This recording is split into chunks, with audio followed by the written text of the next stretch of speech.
মার্কিন যুক্তরাষ্ট্রে দক্ষ বিদেশি কর্মীদের জন্য সবচেয়ে জনপ্রিয় কর্মসূচি H-1B ভিসা। এবার এই ভিসা ব্যবস্থায় বড় ধরনের পরিবর্তনের উদ্যোগ নিয়েছে ট্রাম্প প্রশাসন।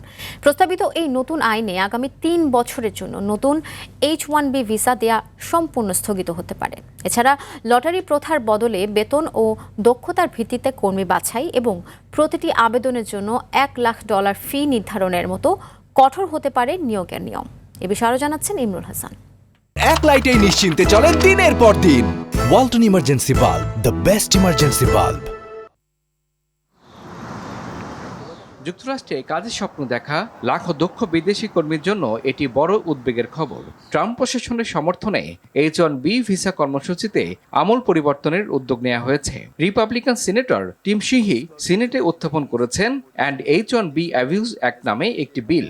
প্রস্তাবিত আইন পাশ হলে আগামী ৩ বছরের জন্য নতুন H-1B ভিসা ইস্যু বন্ধ রাখার সুযোগ তৈরি হবে।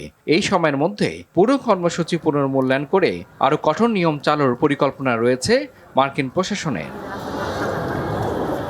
H-1B ভিসা মূলত প্রযুক্তি, প্রকৌশল, চিকিৎসা সহ বিভিন্ন খাতে দক্ষ বিদেশি কর্মী নিয়োগের জন্য ব্যবহৃত হয়। তবে বিলের সমর্থকদের অভিযোগ, অনেক প্রতিষ্ঠান কম খরচে বিদেশি কর্মী নিয়োগ করে মার্কিন নাগরিকদের চাকরির সুযোগ কমিয়ে দিচ্ছে।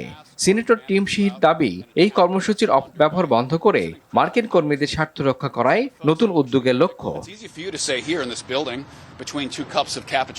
প্রস্তাবিত বিলে প্রতিটি নতুন H-1B আবেদনের জন্য $1 লাখ ফি বাধ্যতামূলক করার কথা বলা হয়েছে। পাশাপাশি লটারি পদ্ধতি বাতিল করে বেতন ভিত্তিক নির্বাচন ব্যবস্থা চালুর প্রস্তাব রাখা হয়েছে। শুধু ভিসা পাওয়ার প্রক্রিয়ায় নয়, H-1B ভিসাধারীদের ভবিষ্যৎ সুযোগ নিয়েও আসতে পারে পরিবর্তন। তৃতীয় পক্ষের স্টাফিং প্রতিষ্ঠানের মাধ্যমে নিয়োগ, একাধিক প্রতিষ্ঠানে কাজ এবং গ্রিন কার্ডের বর্তমান সুবিধা সীমিত করার প্রস্তাব রয়েছে। এমনকি পরিবারের সদস্যদের যুক্তরাষ্ট্রে নেওয়ার সুযোগও নতুন নিয়মে প্রভাবিত হতে পারে।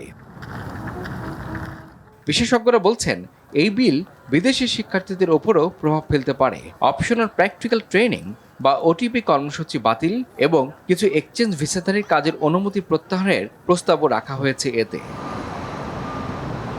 যদিও এসব পরিবর্তন এখনও চূড়ান্ত নয়, বিলটি সিনেট ও প্রতিনিধি পরিষদে পাশ হওয়ার পর প্রেসিডেন্টের স্বাক্ষর পেলেই তা কার্যকর হবে।